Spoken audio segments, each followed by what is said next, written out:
Hello everybody, Calvin Nation here again with another knife review. Today's review is going to be on one of my favorite knives here, and that is indeed the Spyderco model Military, the safety orange version. Now I got this knife I think early summer, probably early June, with another knife, the Bill Moran, also in safety orange, the draw point fixed blade, which is also a sick knife, which hopefully I'll be doing a review on as well. But I got those knives together in a little bundle for $170, which is absolutely amazing, since I believe the MSRP on this guy here is $219 on Spyderco's site. But this is actually now discontinued, and before I even review, I'm just going to let you know that this is an awesome knife, and I definitely recommend it. So if you've been on the fence for getting this guy here, I would definitely try to get it now before you can't find it on any websites, because I'm sure there's still some left over on some websites. Even Warriors and Wonders, I would check them out. I bet they still have some of these guys in stock. But yeah, I'd definitely pick one up before they're all selling on the second-hand market only for a really inflated price. So anyway, let's get on with the review. Let's start with the blade here. Now I love this blade. It's absolutely awesome looking, very functional, and I think this is definitely my favorite blade shape I have on a Spyderco to this date. I think it's my favorite Spyderco to this date. So yeah, the blade, it's CPM S30V. You can see there, made in Golden, Colorado, in earth. Kind of funny, kind of gimmicky, but I like that about the USA made Spydercos. But we got a nice belly, it's a full flat grind. Again, that S30V steel is very awesome. You got a relatively thin blade stock, but you also got a very nice point, which you don't see on too many Spydercos.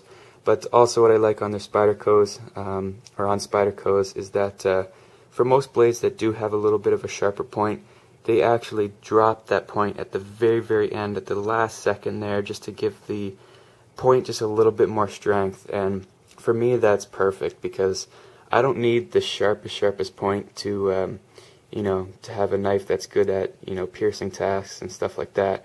This is going to do you just fine. That point is just perfect for strength as well as piercing ability. Just the best of both worlds. So I really, really like that about it. It came out of the box razor sharp. Spydercos always do. I think I sharpened this guy up just this week. Just put that edge back on. Very, very nice. And no problems with the edge out of the box there.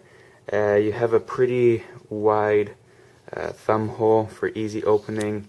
Let's just have a look at the specs here. It is a 9/16 inch thumb hole, which allows for a very nice deployment. Just clacks in there very nicely into that liner lock. As we work our way down the blade, you can see here that it's got a nice finger choil here, as well as a steep thumb ramp, both with jimping on that. And for me, I find that Spydercos always have the nicest ergos. I really like that design with the half choil on the blade, with the half choil on the handle as well. And it just works amazingly. You can choke up really high, or you can even go low if if you're in a situation where you need to defend yourself, you need a little bit more reach. You got a great grip on that, very low down, so you got a nice reach for it. We have a pocket clip that I believe is only available on one side only in the tip down position, which a lot of people don't really care for. A lot of people like their tip up carry better. I think I do as well, but for the military, there's a cool way to open it. You just use the thumb drop opening, so you can pull it right out of the pocket from the thumb hole, and then just drop it like that, and you're ready in the position. So for the military, I actually like the way it's carried, and I probably actually wouldn't change it. And I'm actually going to probably superimpose a clip right here and just show you a little opening that that I showed. I did a little tutorial on it where you do the thumb drop and then you do a flip and catch it. It's just kind of cool. But I'll show that to you guys as well. Working our way down a little bit farther, let's just talk about the handle a little bit more. We have our orange G10, which I did clean up just for the review. You can see it is very, very nice looking. Probably with the lighting I have here, you can't tell really how orange it is. Probably I can tell on the picture here, it kind of just looks like skin color, but it's very nice. We'll put that just right up against the black there. Looks absolutely amazing. I think orange knives are definitely my favorite. I went through a little spree of just buying orange knives for a little bit, and I actually got another one on its way, and I hope it didn't get lost. I just ordered a orange FRN Injera, so I'm really waiting for that, really looking forward for it, so hopefully you'll see that shortly as well. But yeah, this orange G10 is absolutely amazing, but like I did mention in my triage video, this kind of G10, this color, will show dirt super easy. I did wash it off just now. Easiest way to wash it off is actually just to use dish soap, use a little towel, and just wipe it off and it'll get that dirt off. Do not use anything like rubbing alcohol. I do use rubbing alcohol for my blades. It works amazingly.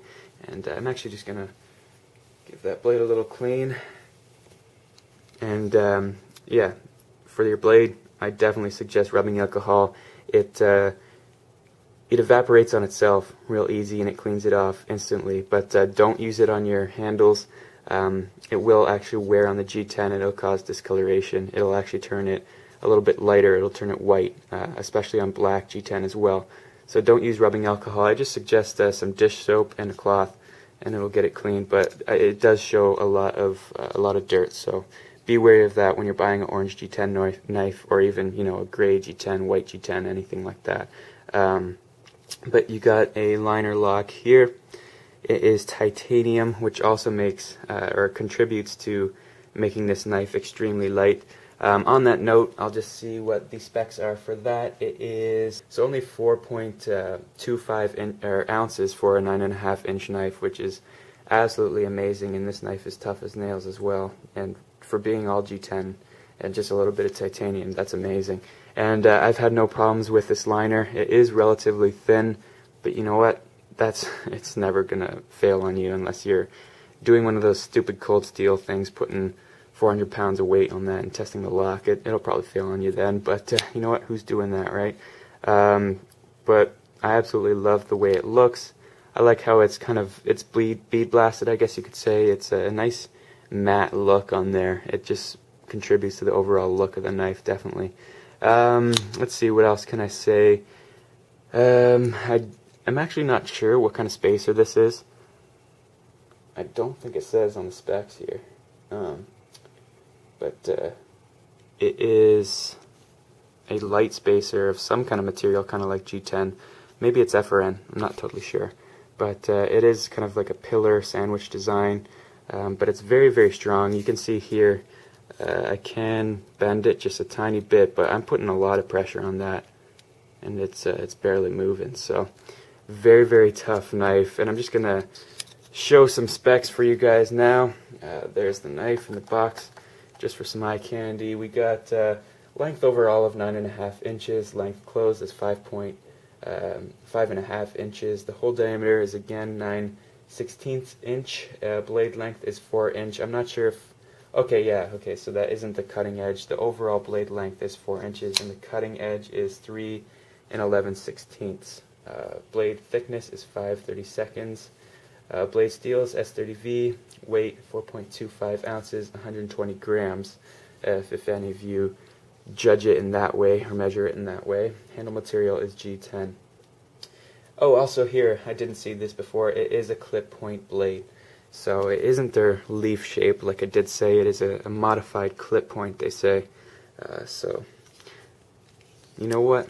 I think that's all I can think of for this review. Hopefully you guys enjoyed. I absolutely love this knife. I thank you guys for watching. Like I said earlier, if you've been thinking about getting this knife, I would definitely think about getting it now, since you know, the availability of this knife is going to increasingly go down, and it's going to be harder to find, and the price is going to go up. So check it out. Tell me what you think. Tell me what you think about this review, and hopefully you guys enjoy it again. So I will see you for the next video. So take care, guys, and I will see you again. See you later.